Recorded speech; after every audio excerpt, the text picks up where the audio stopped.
Ça y est, nous sommes en 2025. Bien évidemment, bonne année à tous. Je vous souhaite donc le meilleur dans cette année, donc 2025. Sachez que cette année, je vais avoir 20 ans. Et ce n'est pas une blague. Ça va être assez cool de le fêter avec mes amis, mais en tout cas voilà. Je suis très content de vous retrouver donc pour cette première vidéo de 2025. Et réjouissante bien sûr que non, on va parler des flops de films de 2024 que j'ai pu voir. Il y en a 3. Parce que je me voyais pas descendre des films que soit je n'avais pas vus, soit que je trouvais quand même assez bons finalement, donc même s'ils étaient moyens, je ne voyais pas les mettre dans les flops, ça ne servait pas à grand chose. Sachez que donc du coup, oui, je suis très content de vous retrouver, un peu comme à la manière de mardi, on avait fait le top des films de 2024, et on va faire le flop. Il y en a 3. On va commencer par Godzilla et Kong, le nouvel empire. Alors, ce film-là, vous allez me dire, mais finalement, pourquoi est-ce qu'il est dans ton top?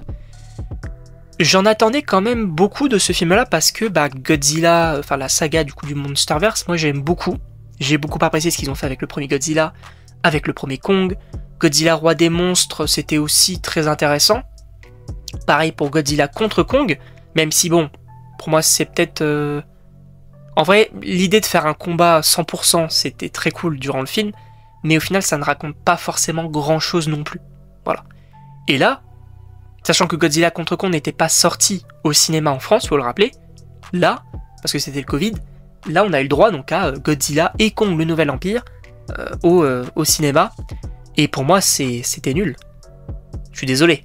Il y a des trucs assez intéressants, notamment le côté de Godzilla, un petit peu son passé, de voir qu'il sent qu'il y a une menace, qui va se charger, qui va devenir violé, etc. Ok, plutôt cool. J'étais très hypé. Notamment aussi Kong, qui va devoir se trouver sa place dans la Terre creuse, etc. Mais au final, ce film, il raconte quasiment rien, en fait. Parce qu'au final, tout ce que le film vise à montrer, c'est que, on a Kong qui a trouvé son peuple dans la Terre creuse. C'est tout. Il y a rien de plus. En plus, le méchant, il est nul. Scar King, là, ils arrêtaient pas de le teaser et tout. Pour moi, c'était pas fou du tout. Même en vrai, très dommage d'avoir loupé ce film-là. Donc voilà, moi j'avais pas forcément... quand je suis sorti de la salle, j'ai dit, c'est ça le nouveau Godzilla et Kong? Incroyable. Par contre, je suis quand même chaud pour la suite de l'univers. S'ils veulent faire un film solo sur Godzilla, un film solo sur Kong, pourquoi pas? Ou même un film sur les deux avec... J'ai toujours cette théorie possible des monstres aliens qui pourraient arriver.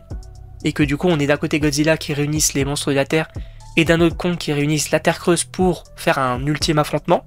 Moi je trouvais ça hyper intéressant, donc pourquoi pas. Mais bon, ce film-là je l'avais pas trouvé forcément trop fou. Et là, on va parler donc en top 2. Alors, je vais vous donner 2 indices, normalement vous allez le trouver assez facilement.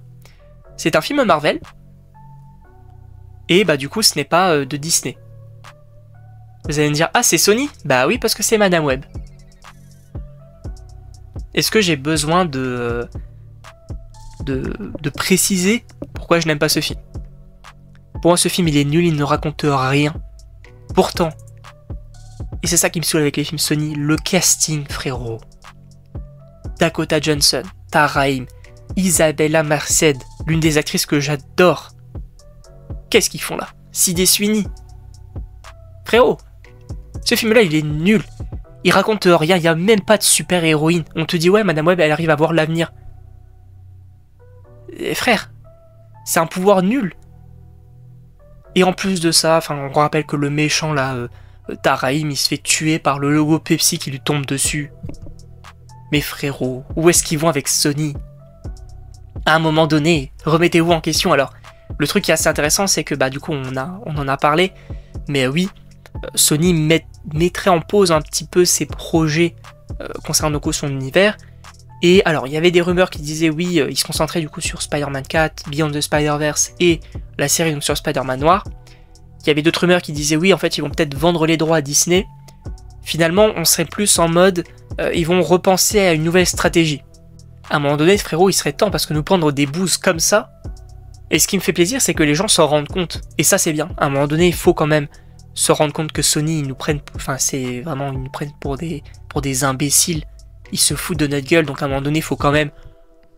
En vrai, je leur souhaite quand même du bien de réussir avec un univers, mais à un moment donné, frérot, t'es pas défendable. Tu mets Madame Web, t'es pas défendable, frérot. Voilà. Donc en tout cas, moi, je voulais quand même parler de Sony en flop, parce que bah, c'est quand même nécessaire. Au moins, on en a parlé. Ah bah non, c'est vrai, le top 1, c'est Venom. C'est Venom, The Last Dance.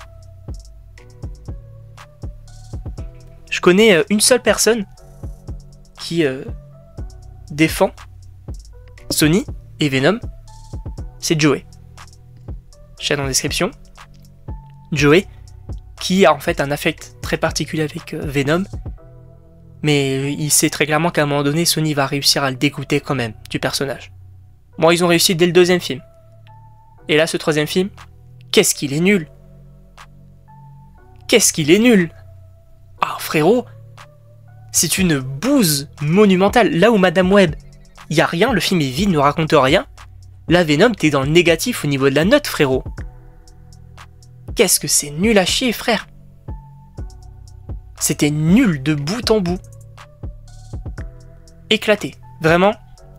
Encore une fois, je suis confus parce que je suis peut-être un petit peu trop virulent pour certaines personnes. Mais moi, Sony, à un moment donné, frérot, remettez-vous en question. À quel moment tu oses sortir ça? À quel moment? Voilà. En tout cas, un petit peu en rappel de coup mon top. Donc en top 3, Godzilla et Kong, le Nouvel Empire. En top 2, Madame Web. Et en top 1, première position, Venom, The Last Dance. Voilà. En tout cas, donc n'hésitez pas à me donner votre top d'ailleurs dans les commentaires, comme vous l'avez fait.